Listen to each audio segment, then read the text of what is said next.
συντομότερο δυνατό πριν ολοκληρώσετε την καταστροφή. Δεν έχετε καμία λαϊκή νομιμοποίηση. Να γυρίσετε, τελειώνω, το ρολόι της ιστορίας. 200 χρόνια πίσω, ψηφίζοντας αυτό το καταδεφεστικό πακέτο των μέτρων, υποκλέψατε την ψήφο του λαού με άλλες προεκλογικές δεσμεύσεις.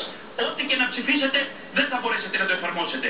Ο ΣΥΡΙΖΑ, Ενωτικό Κοινωνικό Μέτωπο, ζητά να αποσυρθεί το πακέτο των μέτρων, έστω και τώρα. Να γίνουν τώρα εκλογές, να υπάρξει επιτέλους πολιτική και ελπιδοφόρα λύση και κάθαρση στο δράμα του ελληνικού λαού. Και να ξέρετε πολύ καλά, να το ξέρετε πάρα πολύ καλά, ότι εμείς του ΣΥΡΙΖΑ, Ενωτικού Κοινωνικού Μετώπου και η αριστερά, ό,τι και να ψηφίσετε σήμερα, να το ξέρετε καλά, με τη στήριξη του ελληνικού λαού θα τα πάρουμε όλα πίσω. Ευχαριστώ πολύ. Κυρία Θεοδόρα Τζάκρη, έχει το λόγο. Κυρία Θεοδόρα Τζάκρη, έχει το λόγο.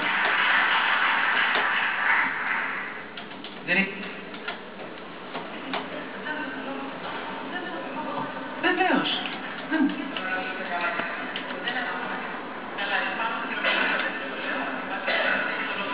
Έχετε το λόγο, κυρία.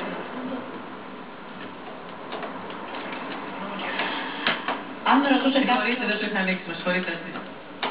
Αν με ρωτούσε κάποιος ποια είναι η πιο δύσκολη, η χειρότερη στιγμή που έζησα στην κοινωνική μου πορεία, χωρίς κανένα δισταγμό, κυρίες και κύριοι συνάδελφοι, θα έλεγα πως είναι η σημερινή στιγμή, αυτή ακριβώς η στιγμή που ζούμε τώρα.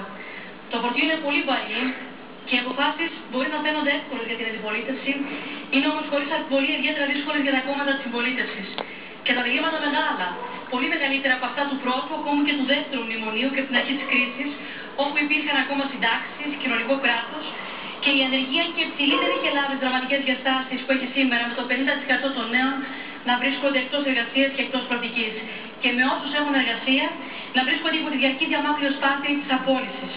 Και τα διλήμματα είναι ακόμη πιο μεγάλα με την ελληνική οικονομία να κινδυνεύει από στιγμή σε στιγμή με την κατάρρευση του τραπεζικού μας συστήματος. Τα ασφαλιστικά ταμεία να μην μπορούν να προμηθεύσουν ακόμα και τα βασικά φάρμακα στους ασφαλισμένους και να στηρίζονται στο βρεσέ από τα φαρμακεία. Τα νοικοκυριά στη Βόρεια Ελλάδα να μην μπορούν να αποδεχτούν ούτε πετρέλαιο θέρμανσης και τους υπαλλήλους του ιδιωτικού τομέα να γνωρίζουν πως οι αλλαγές στα εργασιακά έχουν αυτή για τη δική τους γούνα.